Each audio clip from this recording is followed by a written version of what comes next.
নির্বাচনের মধ্য দিয়ে যে সরকার আসবে সেই সরকার এই খুনের বিচার করবে।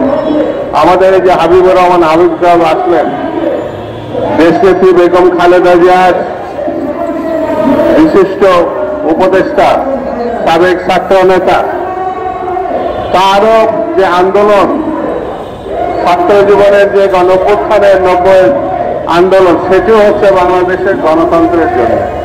এমন কোন ছাত্র নেতা সাবেক এবং বর্তমান নাই যারা গণতন্ত্রের আকাঙ্ক্ষায় লড়াই করেনি।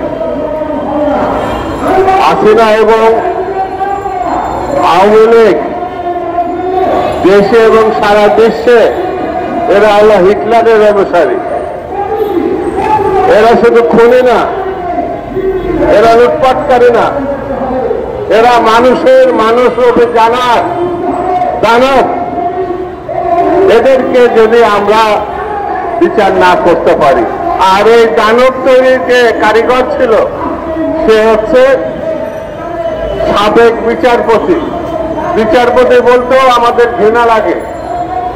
এই খায়রুল এটা পাক্কা একটা বদমাইশ ছাড়া আর কিছু না। এর প্রতি যে কেন এখনো মিডিয়া মানুষ প্রধান বিচারপতি শব্দ ব্যবহার করে, এটা আমি বুঝতে পারি। এ একটা খুনি। এই খায়রুল হক এক বিএনপির 5,000 যে শহীদ হয়েছে তার জন্য এই খায়রুল হক এবং হাসিনা দায়। হাসিনা এবং খায়রুল হক বাংলাদেশের স্বাধীনতাকে, মুক্তিযুদ্ধকে অপমান করেছে, বাংলাদেশের গণতন্ত্রকে অপমান করেছে। বাংলাদেশের মানুষ আন্দোলন করে সরকার প্রতিষ্ঠা করেছিল। আমাদের দেশে একটা সিস্টেম দাঁড় হওয়ার পরিস্থিতি তৈরি হয়েছে, কিন্তু এই খায়রুল হক এবং হাসিনা বাংলাদেশে কর্তৃত্ববাদী শাসন প্রতিষ্ঠার মধ্য দিয়ে গণতন্ত্রকে ধ্বংস করেছে। 71 থেকে 24-এর যে আন্দোলন, সেই আন্দোলনে অসংখ্য শহীদ, অসংখ্য মানুষ যে আহত হয়েছে এবং বাংলাদেশের মানুষ যে ক্ষতিগ্রস্ত হয়েছে, স্বাধীনতা সাধারণত বিপন্ন হয়েছে, তার একমাত্র দায়ী ব্যক্তি এই হাসিনা, খায়রুল হক এবং দল হিসাবে আওয়ামী লীগ। বন্ধুরা, বিএনপি সেই কারণে বলেছে এদেরকে মাফ করা যাবে না। বিএনপি নিচে বেগম খালেদা জিয়া, জনাব তারেক রহমান, বাংলাদেশের সব থেকে গ্রহণযোগ্য নেতা এবং নেত্রী, তারা তাদের জীবন বিপন্ন করে অন্যায়ের সঙ্গে আপোষ করে নাই।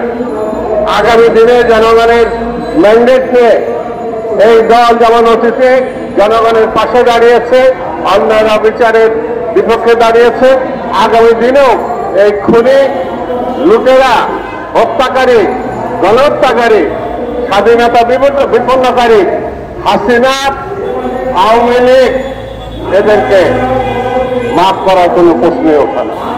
সেই জন্য বন্ধুরা, আমি বেশি বক্তৃতা করবো না, শুধু কথা বলে আজকে শেষ করি। বাংলাদেশের মানুষ, লক্ষ লক্ষ মানুষ শহীদ হয়ে বাংলাদেশ প্রতিষ্ঠা করেছিল। ধারাবাহিকভাবে 24-এ গণঅভ্যুত্থানে আমাদের ছেলেমেয়েরা যে ইতিহাস রচনা করেছে, সেই ইতিহাসের সঙ্গে কোনোভাবে বেইমানি করা চলবে না, কোনোভাবে তাকে তথ্য তাচ্ছিল্য করা চলবে না।